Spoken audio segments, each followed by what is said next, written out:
if you don't love doing it for one reason or another, it makes no sense. There's easier ways to make a living. Most of us, like myself, were, we were raised in agriculture, in ranching, and so, you develop a passion for it, and without that, again, there's way easier ways to make a living. The big driver in the state of Montana is the cow-calf industry, an absolutely dynamic industry. Just so we are all on the same page, ranchers here in the state of Montana own cows and raise calves to be sold at weaning or shortly thereafter. A vast majority leave the state of Montana to be finished. Now, this is something that Andy Cullum knows all about. I've been involved with several industry groups over the last, 20 years.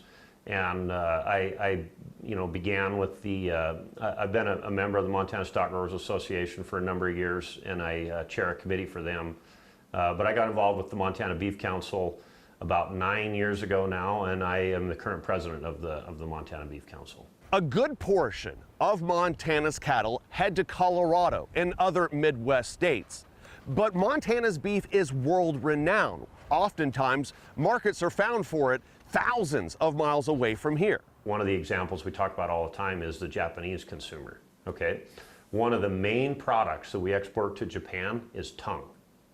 When was the last time you had tongue on your dinner table, right? It's not something that we traditionally eat in the United States, and so we're able to, without that market, tongues weigh 2 pounds, right?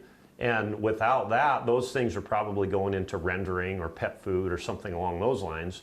Now we can sell that product to a consumer who appreciates it, has a taste for it, and we get 25 bucks a tongue. But now let's talk about our integrated economy with Canada. According to the Canadian Council General, Montana imports $6.8 billion in goods from Canada annually. Montana exports $1 billion in goods to Canada annually. That includes an annual $115 million in live animals. So with talks of 25% tariffs and retaliatory 25% tariffs, where does that leave ranchers here in Montana that are looking to do business north of the border? We asked Andy for his perspective. You add 25% to the first cost and it doesn't work anymore. Number one, the cattle, we're seeing all-time, record high prices right now. And it's really, honestly, it's a great thing for the state of Montana to see the prices that we're seeing right now. It's something that's been needed to drive, development, to drive investment in, sort of the next generation, to keep these ranches moving forward. Nobody wants to do it for a break even, right? Or to lose money. Much as you love it, you can only break even or lose money for so long.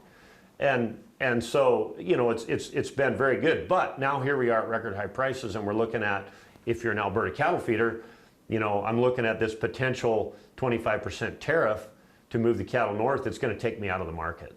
It will stop that buyer, at least initially. It's going to stop him from participating in the market in Montana. So how could this possibly affect the future of ranching? The work is already backbreaking, the climate is always evolving, and now there's the possibility of profit margins shrinking. What is the inspiration to continue this way of life instead of simply selling off acres of land to a developer?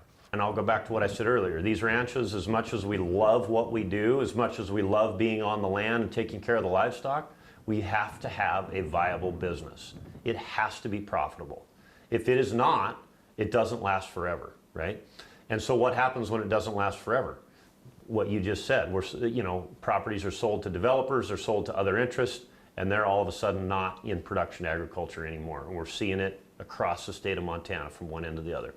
So we have to have profitability in the operations to bring the next generation in, to make them say, hey, I think I could make a living at this, I could raise my family at this and love what I do, but at the end of the day, I can make a few bucks doing it too.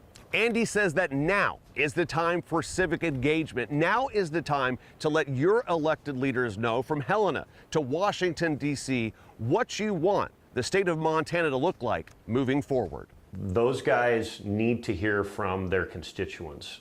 And I will tell you that I've seen enough to know that all of the other interests that don't have ranching's best interests at heart, they're trying to get in their ear also.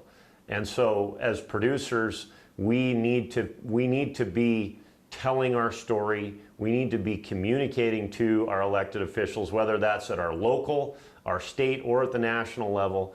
We have to be communicating with them as far as what our needs are, and we just got to keep doing it over and over and over again.